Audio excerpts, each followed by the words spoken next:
Hello and welcome to At the 55, your home for OUA football. Me and Tom are back on the mic setting up the U Sport National semifinal games, the Mitchell and the Uteck Bowl, Laurier versus Bishops in the Uteck, Laval versus Regina in the Coop Mitchell Bowl. We're going to talk a little bit of the Heck Crichton conversation, which we had in our game day live setting up the Yates Cup. We'll go through these games to set up the Vanier Cup, but not before I say, Tom, how the heck you doing, you TV star, you? Oh, I'm doing so well, man. For those of you who have seen it, I had a chance to be on Gridiron Nation with Jim Mullen and Gord Randall, and man, I'm still kind of pinching myself.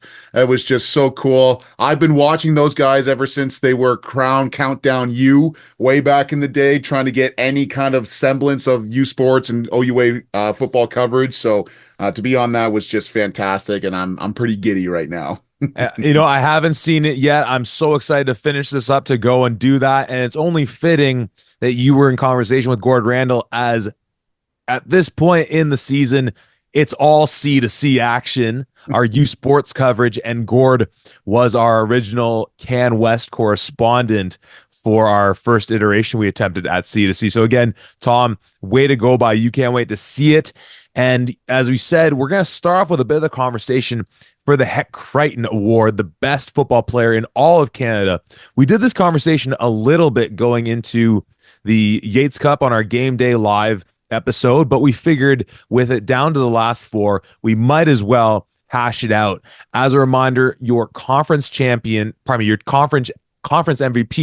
are Taylor Elgersma, Arnaud Desjardins, Justin Quirion, and Jackson Tuchinski, representing Laurier, Laval, Bishops, and Manitoba, respectively.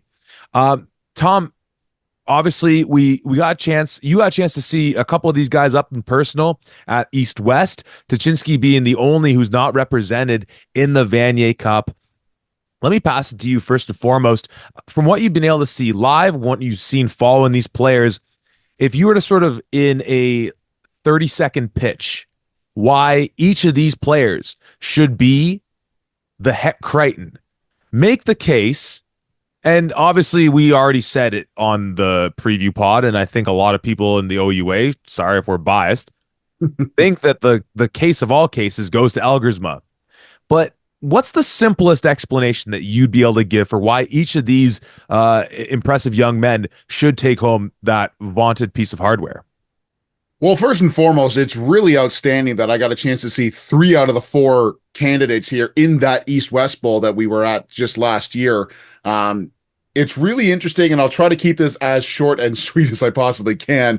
For Jackson Tuchinski to start things off, he's not only just a great quarterback, but he elevates his entire offense. I've said this a couple of times, but the way that he plays football, he runs out with the pocket, he can make plays by himself, and with that, he constantly is making sure that his receivers are not just running their great initial routes, but their scramble rules are now engaged. Their running backs, the whole offensive linemen are blocking more consistently and better because they know even if everything is locked up down the middle or outside with the receivers and the DBs, our guy can still take off and run with it. So Jackson Tuchinski not only has great numbers to go along with things, but he elevates the entire play of his Manitoba offense.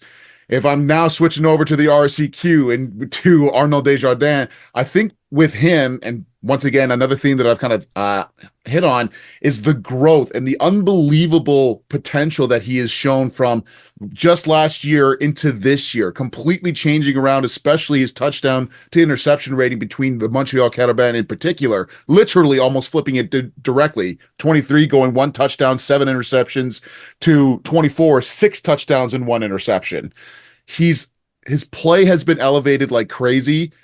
And his chemistry, obviously, with his receivers, and in particular with Olivier Cool, has been off the charts as well. Backed by a fantastic defense, anytime, whether it's Montreal or Laval, whoever is selected out of the RSEQ, especially as an MVP from either of those schools, is an automatic favorite to get in there because of how great you have to play to get out of that conference.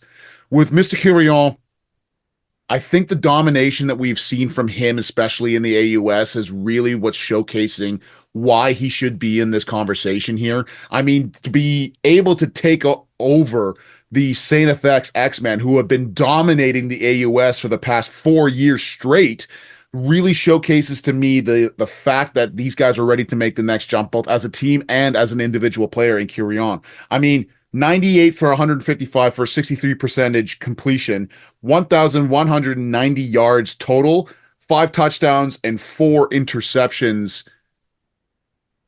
He's done everything that the AUS and specifically the Bishops has asked him to do. He's led a team that was struggling offensively last year and in previous years to being one of the best offenses in the country and certainly in the AUS.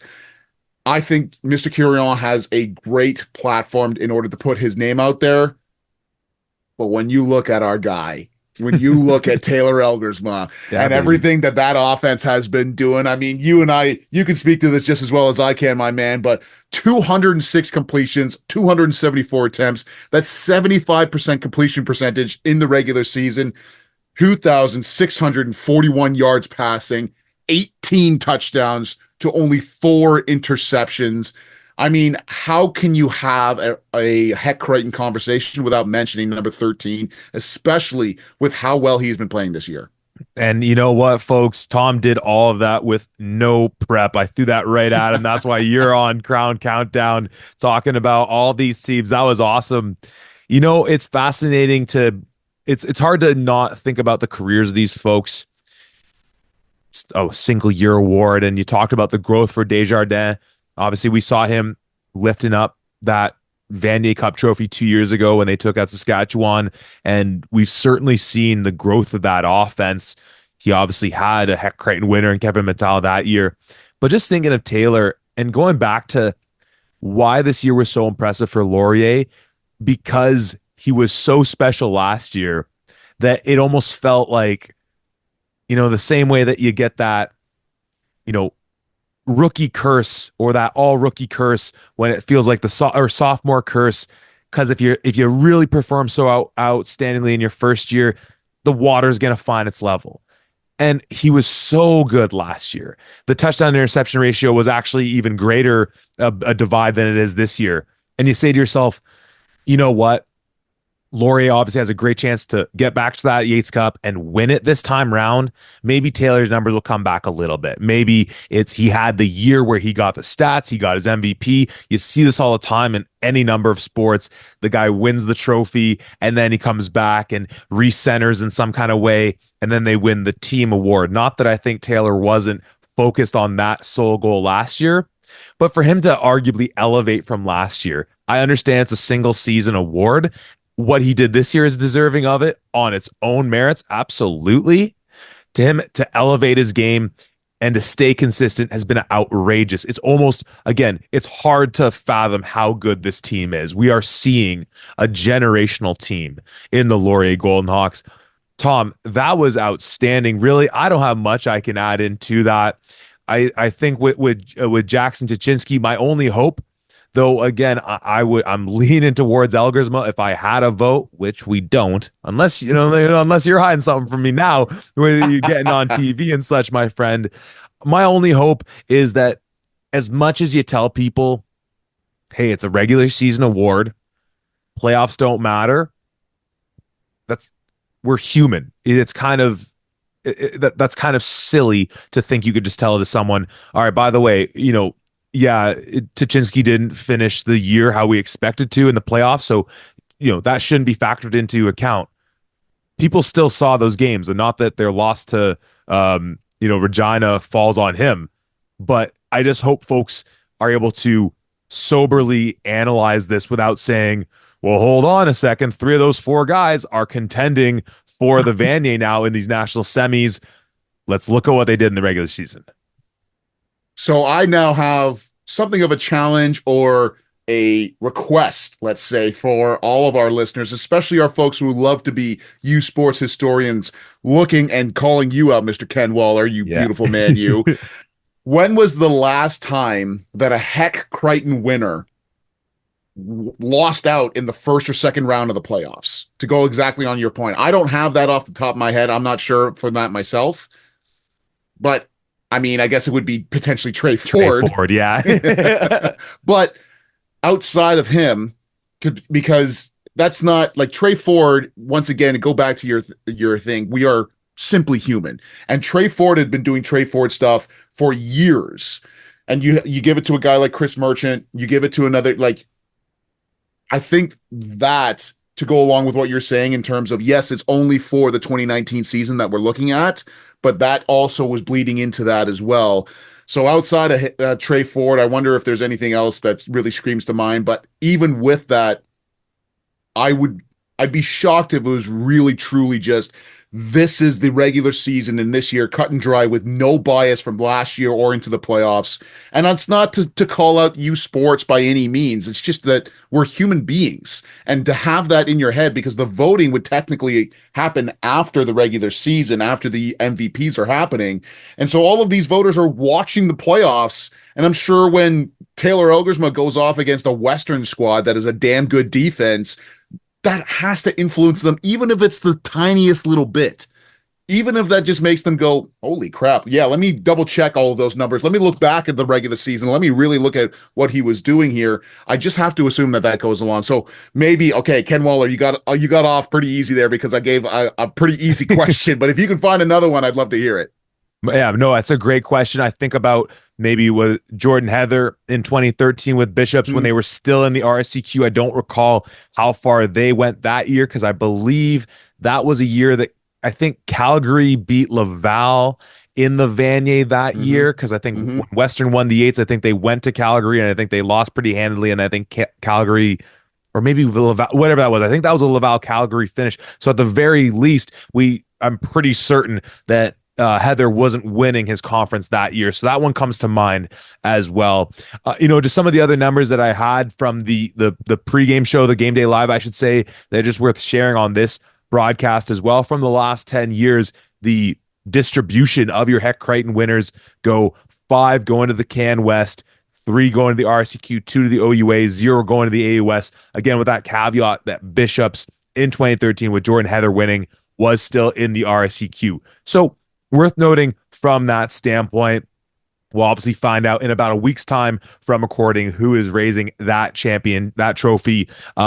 Tom, let's get into our national semis. And, I want to throw another question to you off the jump before we get into the two games separately, because we had we were so spoiled with this conference championship weekend where you have, anytime you have Laval and Montreal, it's going to be spectacular. And 22-17, it was such a great defensive matchup, some explosive plays on offense, and just some key plays down the stretch by Laval's defense that stifled Montreal from being able to put together a comeback.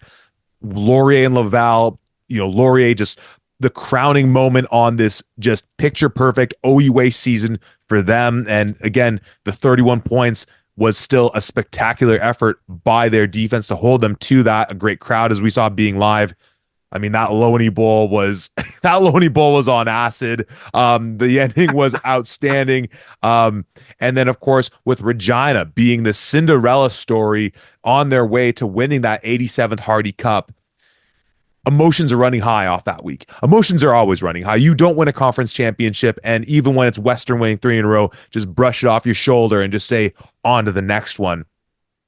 From that emotional standpoint, you and I have both been in a lot of these high leverage games and having to go through that experience of saying, all right, fellas, we celebrate it, but we know we have goals of playing for another 2 weeks.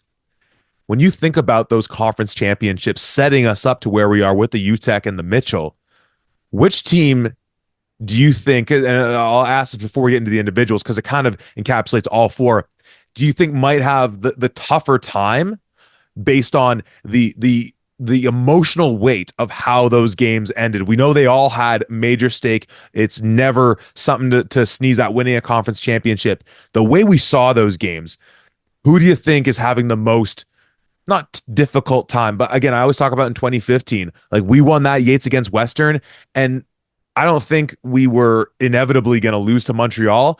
I don't think it was going to happen even hosting them on that day because they were a little more prepared for that stage. And we were just, I think, a little too amped up, I suppose, coming off that Yates. Who do you think could be the one to fall prey to that experience this time around?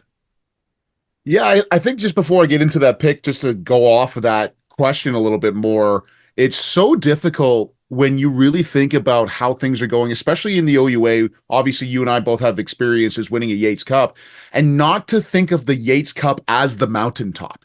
Because just thinking Yeah. about the OUA and just Wow. trying to get out of the OUA, trying to, back in our day, trying to beat either McMaster or Guelph, trying to beat Western, trying to beat Queens, and constantly having this battle. And then you reach that OUA mountaintop and you say, this is the Yates Cup. And we've said this before, it is a love letter to the Yates. It's got some heft. It's oak under that thing. It's not just some regular plywood, it's oak. And so it means something, and you're lifting it and you could just accomplish something. And then to reset and go, okay, but that's just one championship. We want to win, the Mitchell, the Uteck, and then we want to win the Vanier afterwards. And so certainly going into those years when I was a part of it, it was very much this is just a stepping stone onto the next one. For those folks who remember it in the Vanier Cup in 2011, the post-game interview that Coach Potasic says, in that interview, he says, I wish that we had another game to play after this. And it was the mentality of, okay, who's next? Who do we want to play against next?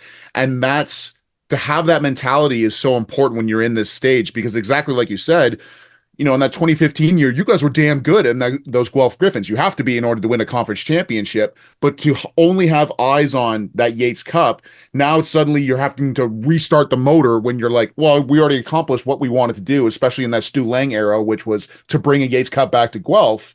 And now it's, oh crap, yeah, we can fight for a national championship and get things going. And now I'm just speculating, obviously, based on what you've told me, but in a very similar vein, I would say the Regina Rams are in that conversation right now.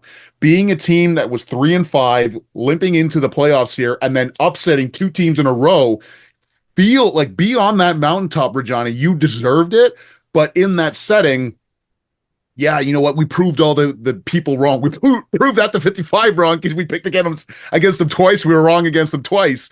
But to be a part of that and then to say, okay, now let's reset because we got the Laval Rouge et Or coming to town. And if we can win this game, then we're on to a Vanier Cup in Kingston. I think from that standpoint, because the rest of the three teams, for the most part, were favored to win theirs. Obviously, Laval and Montreal, it's split right down the middle, no matter who you picked. But either of those teams, Laval or Montreal, expect to be in Vanier Cups every year. And that goes with the coaching staffs and everything else. Obviously, Bishop's being the favorite in the AUS to come out, and so was Laurier. So to me, the team that has the potential to have that feeling of we're already at the mountaintop would be the Regina Rams. I think that's the right pick. That's kind of where I was leaning on.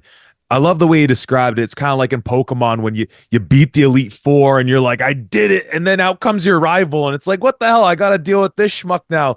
It never ends, right? So let's talk about those Regina Rams, because even though that Mitchell Bowl is the second of the two national semifinals, we're gonna save the conversation about Laurier for last. Duh. So with no further ado, 3 p.m. on your Saturday afternoon Eastern Standard Time, the Coop Mitchell Bowl, Laval visiting those Regina Rams.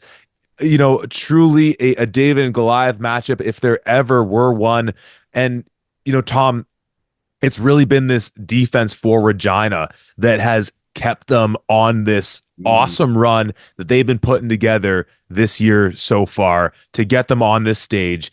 Laval obviously is as good as it gets, is the best of the best in the 2024 season by so many metrics. If you're going to talk about the defensive side of the ball, as we've talked about, they tout an MVP for their conference and a guy with a really good chance at winning a Heck Crichton this year in Desjardins.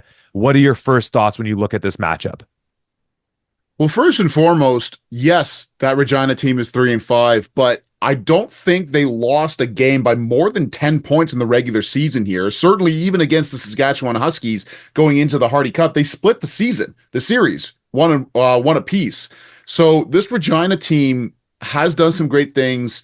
Their offense at times can sputter a little bit, but the one consistent aspect is that defense for Regina is legit. I talked a little bit about Delaney Robinson and how incredible he can be at cornerback. Once again, another guy that I saw at the East-West Bowl. One of the big pieces of coming out of that, there was a receiver from Concordia, my apologies, sir, I can't remember your name, who came out and was a highly touted receiver. This was the guy that everybody was going to be focusing on, and my goodness, he was so good, all this stuff. And in the East-West Bowl, Delaney Robinson is on him. He has one catch. and that's it. It goes away for the rest of the game. Robinson plays aggressive, and he can play. He has the speed to go up against some of the fastest receivers that are out there. And even along with him, yes, somebody you have to look at the Sombach brothers, like we mentioned, the two of them have combined for almost the highest pass breakups in the entirety of youth sports. Between the two of them, they have something like 10 or 11 pass breakups. The next closest person would be 6 or 7. So this is a Regina defense that is stout. They do not make anything come easy for them. And this is really where I think Regina's strength is, especially in that defensive secondary. If they can lock down those Laval receivers and start getting real pressure on Arnaud Desjardins, they've got a chance.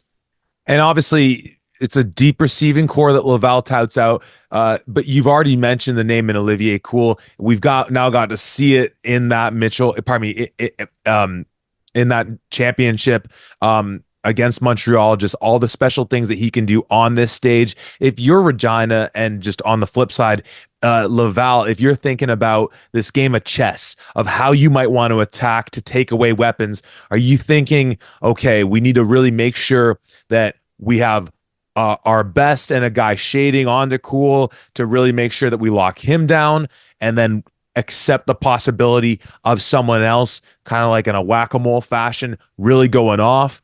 Or are you saying, you know what, let's allow him to get his and not let the totality of the team beat us? On the flip side, if you are that Laval offense, thinking about again how you anticipate they might prepare for you, are you saying to yourself, okay, Cool, you'll still get yours, it's inevitable, you can't shut you down all game long, but look, if you're drawing 2, maybe 3 sets of eyes on you, understand that we're going to get some of our other guys going in this one.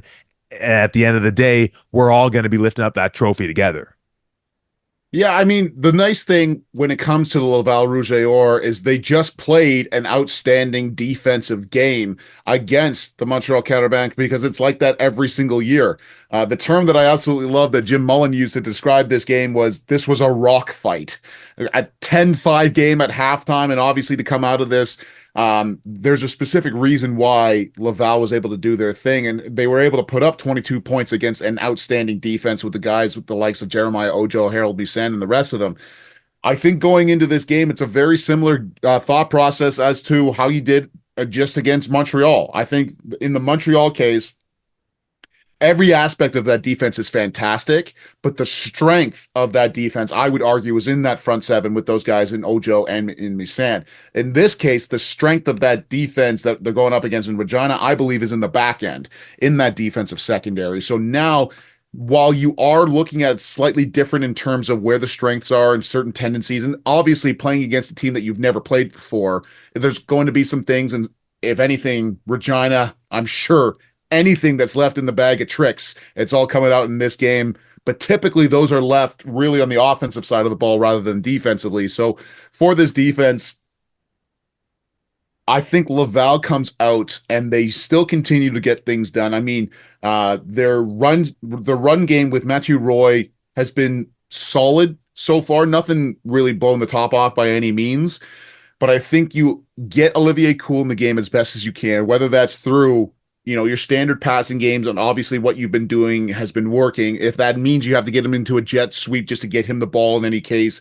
And once again, even if Cool is shut down, it's not like the rest of those receivers are scrubs. There's a reason why Laval is always in these kind of conversations. So I don't think Laval needs to deviate a whole lot from the game plan that they had going into the Dunsmore Cup, but there are going to be obviously tendency differences. There's going to be different defensive matchups, but for the most part, I would expect to see a very similar showcase.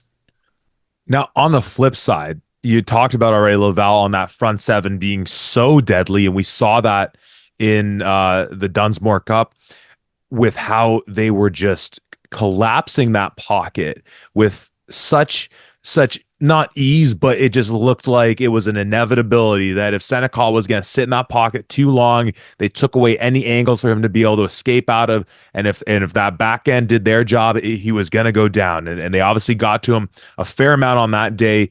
You look at a kid, Noah Pelletier, not necessarily putting up the yards with his feet, that we see from some of these other quarterbacks that Laval's had to go up against. Certainly not the likes of Senecal. We've seen the way that Regina has been moving the ball offensively, getting kind of everyone involved. You wouldn't necessarily pinpoint, here's the guy that you really need to close in on. So on the one hand, it's always a nice tendency. Some of those really great McMaster teams, including the one that won in 2019, was so much like that they could spread it out all over the place. Laurier, as we talk about, can kill you with every single skill player they have on there. So you know what? Sometimes it's not a negative to not have the guy, but you think about where Peltier's skills are.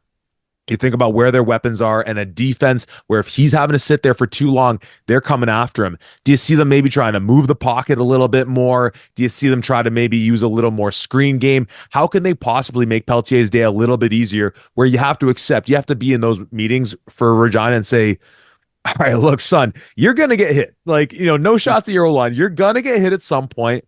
How do we leverage where we can be strong to make sure that more often than not, we're maybe taking advantage of some of these opportunities we have?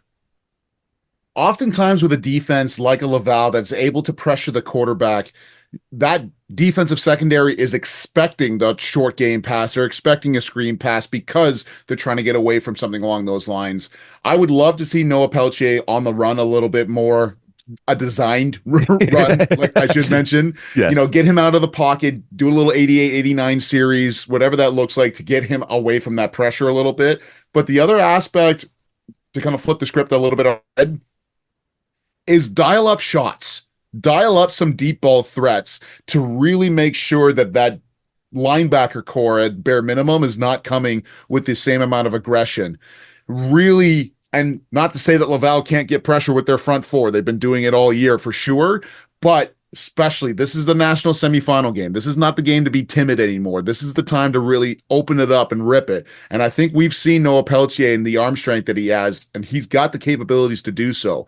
Even if, we've mentioned this a few times on different podcasts as well. Even if you don't connect on those deep ball threats, now that defense is looking for it. Now it's, holy crap. Yeah, he's going to load up and he's going to try to launch a 70-yard bomb on me. I got to make sure that I'm getting back and getting depth.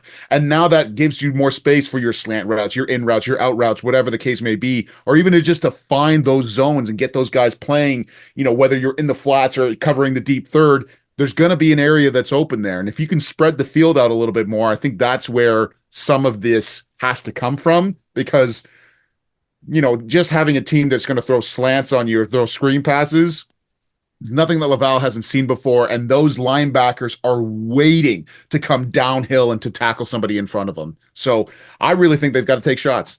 I think that's the recipe, like any David versus Goliath matchup. When you're going to use that metaphor, you can't just try to match your opponent tit for tat on that. If you try to play Laval into their strengths, which is a low scoring affair, beat 'em up football, yeah, they're pretty good at doing that. So I think, as you said, you have to change up the nature of the game, make them a little uncomfortable where you can. If you're Laval, you're watching that tape from the Hardy Cup and you're seeing them take out Saskatchewan with so many of those explosive plays on defense. You did a great job of breaking those down, where a couple of them might have been on Ammon Run. A couple of them you give credit to those guys in the back end for Regina. Is there anything that Regina can look at in terms of the way that they were able to make Ammon Run uncomfortable, whether you think it was the way they rotate into certain looks defensively in the back end? It didn't necessarily feel like, Sask was under major pressure giving up those interceptions. Or is it just a couple times where, as we looked at, the ball bounced off the receiver's hand, or that one was a little bit behind him? Are there ways you think that secondary, as you highlighted, which is where that strength is for that defense? And I'm in agreement with you from the few games I've been able to watch of them. Are they able to create some of those uncomfortable opportunities, especially when, as we've already detailed, they might be having to change up their game plan to pay a little more attention to Mr. Cool?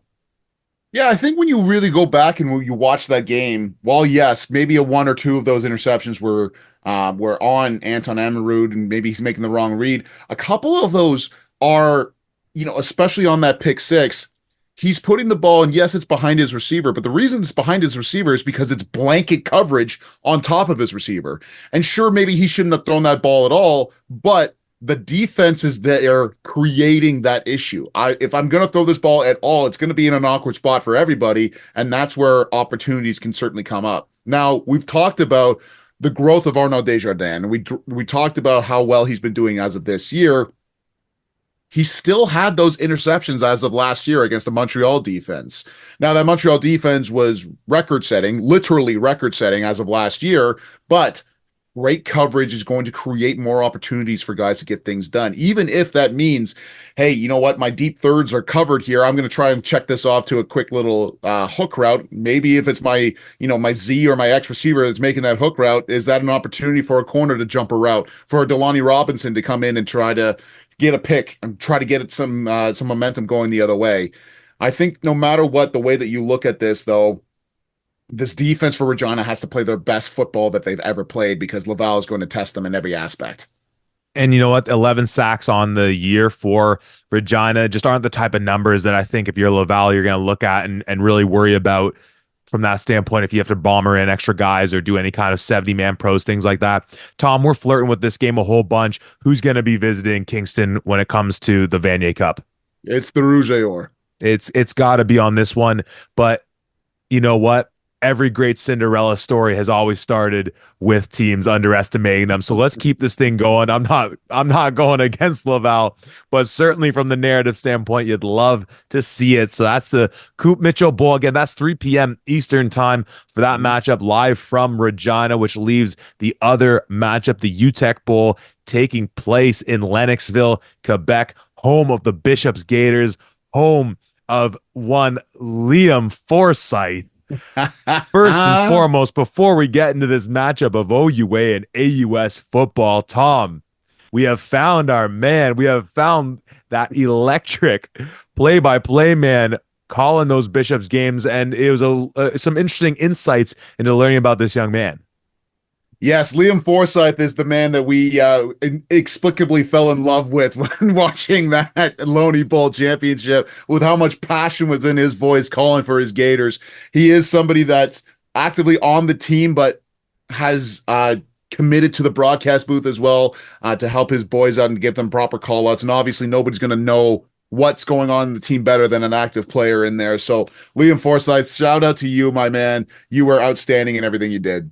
And you know what? I'll add in as well. It takes me back to when we were sitting with Gord Grace, president CEO of the OUA, and asking him about some of the aspirations of the OUA, sort of across the board. Obviously, linking it specifically to football, where they want the growth to come.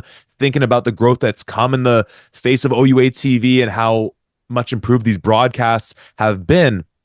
And he said something to the effect of, really trying to promote within's the wrong term, but elevate folks within the football community. Tom, you and I first met doing a bit of podcasting me and Dakota were doing of life after football, thinking about how tough that transition can be for athletes when you leave the life of regimented athletics, which is arguably no more so regimented in football, where you can kind of be left wanting as kind of this person without kind of the direction. And there's only so many positions for people to be able to keep playing the game of football. Obviously, there's great opportunities for people to keep coaching in football, supporting in athletics, be it on a training staff, from the personal training standpoint, all those types of things, and the media standpoint that you and I have obviously been building and doing, and some of the other great folks who are former athletes. So I love the idea, and obviously hoping the best for him on the field, because that's no doubt where he wants to be, having his bread buttered, so on and so forth. But I love the idea of teams capitalizing on people with the know-how, as you raised, and the passion for their game and football in general to say, hey, look, when it's all said and done, we all hang up the cleats at some point, get some reps, partaking on one of the many aspects of sports. Think about all the guys who coach summer football on these clubs, whether it's Western Mustangs working with the Junior Mustangs, Guelph Griffins with the Junior Griffins, so on and so forth. I think this is an awesome avenue that, not to take away from the other broadcasters for schools who aren't part of teams in that capacity. I'm not asking for them to lose their positions, because obviously we love so many of those guys who some are former players, but some are just have been around the programs. I think that's an awesome opportunity for teams to keep promoting their product, whether that's sideline reporters, all these types of things with people with that know-how, and prepare those individuals for life after as well. I love that take 100%. And this is exactly what, if you have those aspirations, exactly like you and I both had, and what led to you starting this podcast and me joining you here, getting that kind of experience is only going to help you. I mean, I didn't ever have the chance to call McMaster games while I was playing there, but I got connected with Cable 14 and I got connected with covering high school football games and then eventually covering a couple of the McMaster games after I was done there as well, which ultimately helped me to hone my skills and get me to where I am today. So to have that experience is nothing short of fantastic. And certainly we can look at all of the other incredible people who have went from being a player to in that space. Jack Moore comes first to mind here, obviously being a part of that Yates Cup champion team, the Laurier Golden Hawks in the 2016 season, and now getting a chance to be the the color commentator next to Marshall Ferguson for the Yates Cup. And so the little things like this is what's going to go on for that. So not just a shout out to Liam Forsyth, but just to everybody who was looking to get into that space. I love that take that you had, my friend. Well, and you know what? It's all about the game at the end of the day. And you know what? This looks like it's going to be a heck of a matchup that we have on our hands for this Uteck Bowl. Laurier visiting Lennoxville to take on the Bishops Gators, a battle of two undefeated teams. And as we already alluded to, I should say, a battle of two of the conference MVPs duking it out for the opportunity to raise that heck Creighton. You know the stats. We've talked about them all year long, but in case you forgot, our guy, Big 13 and Taylor Elgersma for Laurier, 74% completion percentage. Let's round that up to 75. It just looks so much nicer. 2,600 and change in the air, averaging 330, the 20 touchdowns, the 9 interceptions. And then Justin Quirion for Bishops, 65% on the nose, averaging out 288 in the air, 18 touchdowns, 9 interceptions. Great cast supporting both of these players around, all around on the offensive side of the ball, on the defensive side of the ball. That defense for Bishops was outstanding by the numbers, by the eye test. Watching them on their run has been outstanding. And a really strong run game we saw, especially in that Loney Bowl, in David Chaloux and Marco Brion combining for nearly 270 yards apiece on the ground. We're obviously OUA first and foremost. Our fans are very familiar with what this Laurier team's been doing over the past 2 years, what Elgersma has been doing for 3 years and change. Let's start on the Bishops side of things, Tom. We already set it up. They come off that triple OT thriller against St. Mary's. We know they got a kicker with ice in his veins, and Xavier Gervais. They have a great quarterback. What are you expecting from this team now on this stage that they haven't been to I don't have the numbers, but it's been a few years? I think this is a team that's hungry. And I think this Bishop squad is not going to be one of those squads that's, we made it to the AUS Mountaintop. We won the Loney Bowl. I think they have higher aspirations, excuse me. In the 2 playoff games that they've had so far, they've averaged only 163 yards allowed on that defense, 85 on the ground, 78 in the air. They've had 4 interceptions, 3 fumble recoveries, and 2 sacks. This is a stout defense, and this is a squad that's not going to be afraid to go in and try to mix things up with the Laurier Golden Hawks. Now, the only thing going off of this is that Bishops has not played an offense like Laurier has. Yeah. The best offense in the AUS is the Bishops offense, and certainly going up against each other in practice is only going to make them better and better, iron sharpening iron and all of that. But this is a defense that's going to have their hands filled with all of the other options that this Laurier squad comes to task with. I think first and foremost, you lean on what the strength of this defense is. And for Bishops, it's that rush defense. Only averaging 53 yards per game in the regular season. That was the best in all of Canada. And I think if you can really shut down that Laurier offensive line, and specifically Tanner Nelms, I think that anytime you take away an offense and you take away not an entire offense, but an aspect of that, and you make them one-dimensional, that's going to help you no matter what. Now, that other dimension is the Laurier passing attack, which is the best in the country, but still, if you're not having to worry about Tanner Nelms ripping off for 170 on the ground like he did against the Western Mustangs in the Yates Cup, that's another big piece of that offense that you can confidently be able to go up against. Now, the big thing that Bishops and that defense is going to be has to be careful about is not just the players on the field, but is our guy, Coach Todd Boulders Galloway, because the reason why we call him that is because of the play calling that he has here. It's not just a one-dimensional, we're going to run on first down, we're going to pass on second down. He showed that he's willing to do whatever it takes and to set up guys, even, and I know we've said this 3 or 4 times, but that call against I think it was the Guelph Griffins, where you do quads to the field, you leave Laomi Ochitalayo, the lone receiver, on that side, and then you do power towards him, and Tanner Nelms on 2nd and 8 is able to get the first down. That's where the stones came from this year, and he showed that he's got the confidence in his guys to get that first down any way, shape, or form. Yeah, and you know what? They obviously evolved to boulders, and frankly, I don't know where we go from that if he keeps showing this moxie and this just like, you know, devil may care attitude that's obviously netted him some great success. And it's so cool to see again. We talked about that already. Like the fact that Laurier mixes the style with the grit is really cool. And then for someone like Todd Galloway, Coach Todd Galloway, where this would be an offense that would be an offensive coordinator's dream to be able to work with. That you could just say exactly like you set up. Okay, let's run it on first. Let's get into a manageable second. Let's get that. Okay, let's do a couple more runs, set up a play action. Maybe we take a shot. And, you could just envision yourself playing with this team on Madden, NCAA, and having a lot of fun with it. And the fact that he's able to say, been there, done that, let's get funky with it.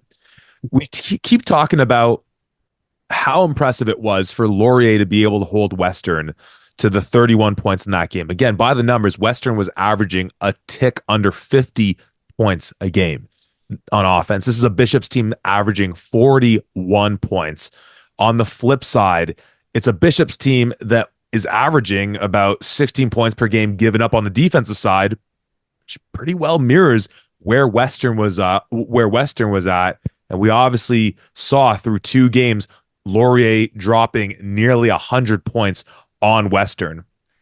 You look at it from that perspective, and again, a Laurier team who went through this whole season not even facing teams like Toronto and York. Obviously, York showed a lot more promise this year than in years past, but their numbers are a result of some pretty stiff competition throughout the whole year.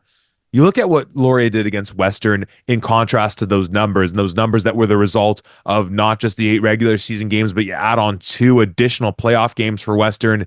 You look at now where Bishops was at. Obviously, we like where obviously Bishops, St. FX, St. Mary's was really promising. You still have some of those clubs in Acadia, Mount Allison, that if you're going to do the cross U Sport comparison, you look at even with some of our lesser teams in the OUA and you say probably giving the edge to a couple of our teams, perhaps. You look at it by the numbers.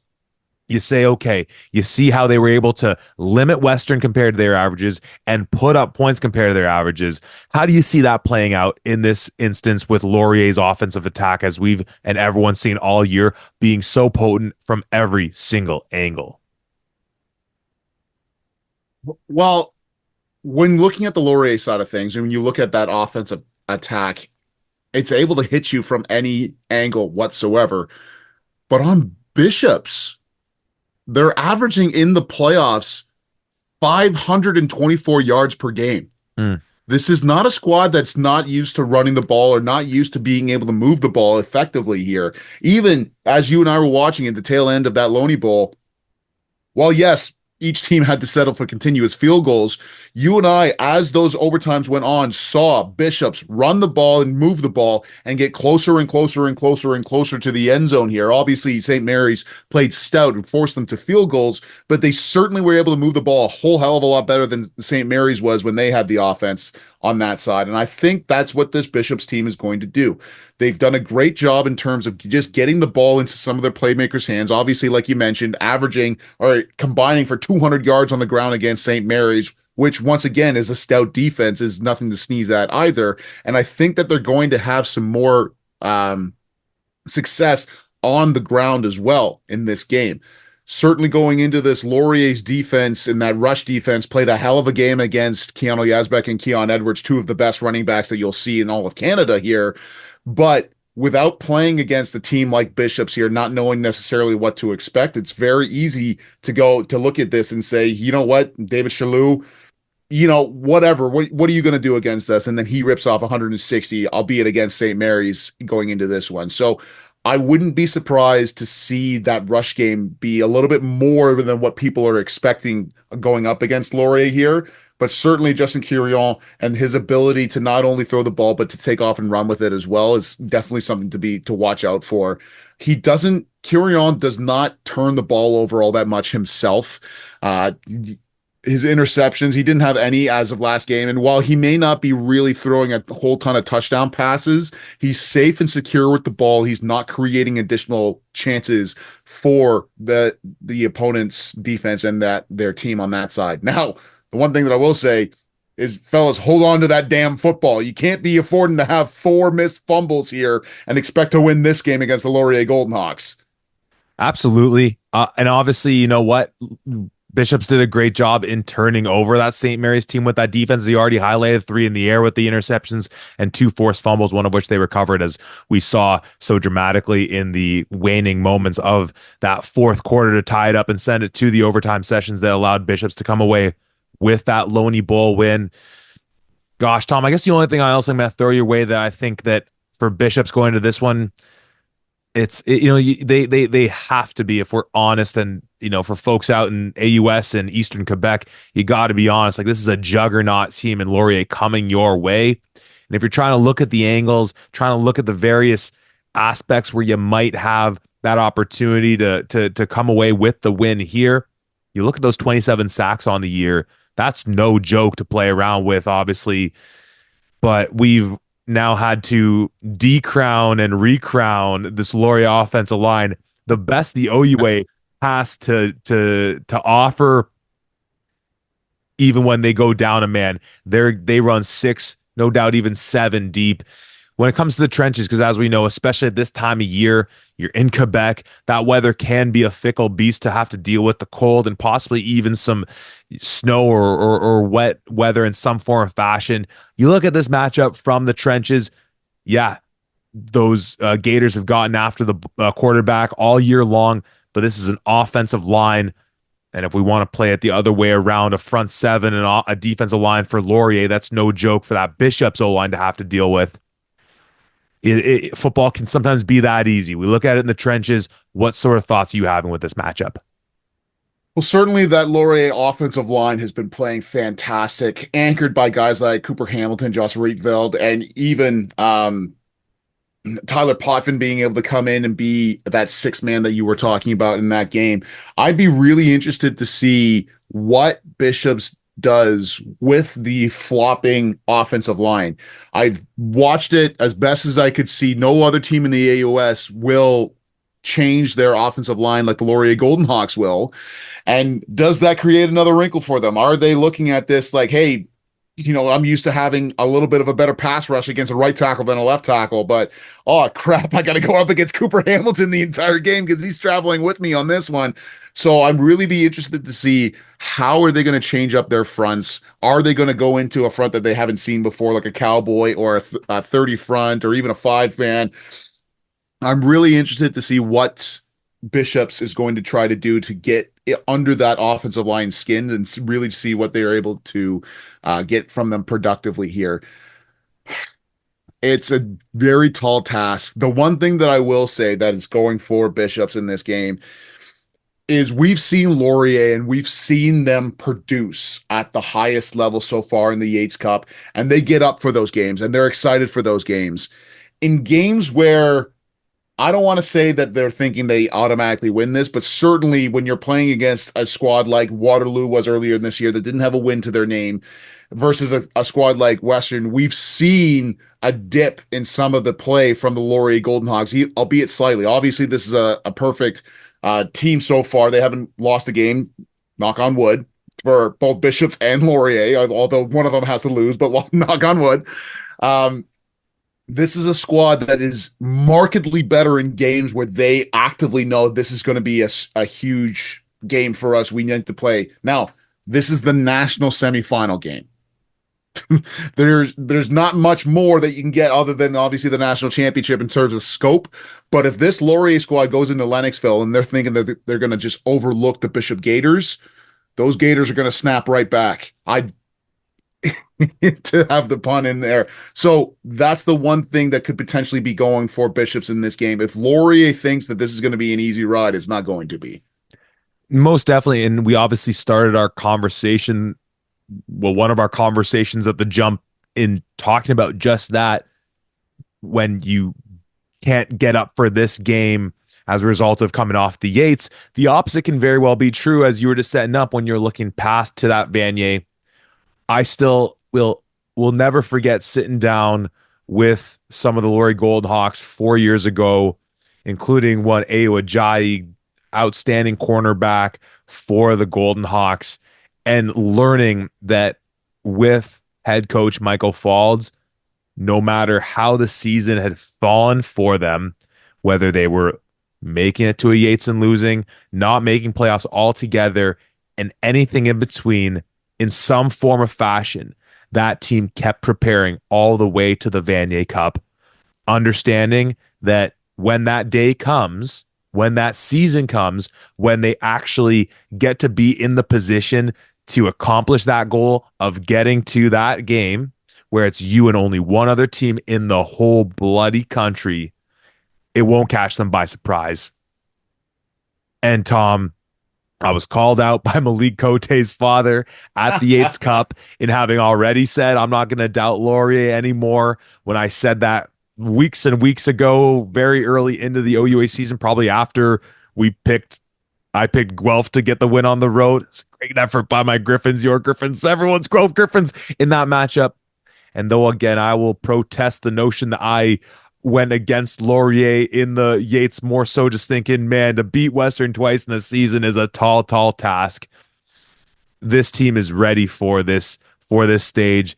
I'm not doubting them, and they're going to punch their ticket to take on the Rouge et Or in Kingston in a week's time. I have to imagine you are right there with me. Yes, That is correct. This is a very tall task to stop this Laurier team, regardless of what you're thinking. And we didn't even touch on the special teams side of things and how Tayshawn Jackson has been able to do, and especially what you and I both saw at Queens, where they take away the entire other kick returner and they just say, no, it's just Tayshawn Jackson back there. It's not like you can kick to anybody else. So you're either kicking this out of bounds or you're risking a touchdown every time that young man touches the ball. I'd go on with Laurier, and this could get ugly. Not because the AUS or that Bishops isn't a good team. They're a great team, but because Laurier is this good. and we haven't even really talked about that Bermuda Triangle of a defensive secondary with our guys like Cote and Hastings and Dollywall and Bayfield, where, receivers and slot backs go in, and yet they're never seen again because they get blanketed so effectively by that secondary under the coaching tutelage of Coach Van Moorkirk. Again, this is a generational team that we're dealing with right now, and you know what? We're the OUA podcast. I'm certainly pulling for them beyond just my thinking they're gonna do it. Because though I kind of push back on your notion that to truly be one of those great teams, you have to win the Vanier, it certainly makes the case that much more strong. Tom, outstanding job by you as always. We have an amazing matchup on our hands.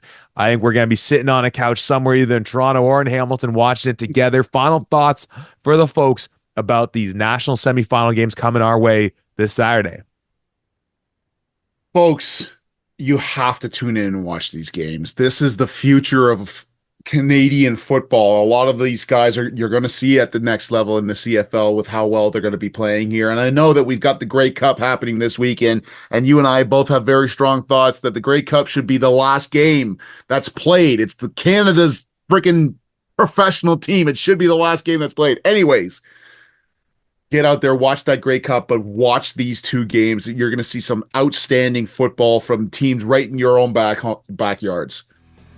Couldn't have said it better myself. And yeah, Tom, if things made sense in Canadian football, there'd be a lot of things differently, but we still love it nonetheless. It's the Uteck Bowl. It's the Uteck Mitchell Bowl coming your way this Saturday. Which two teams will be facing off in Kingston? We'll be right here talking to you about those teams and much more right here at the 55.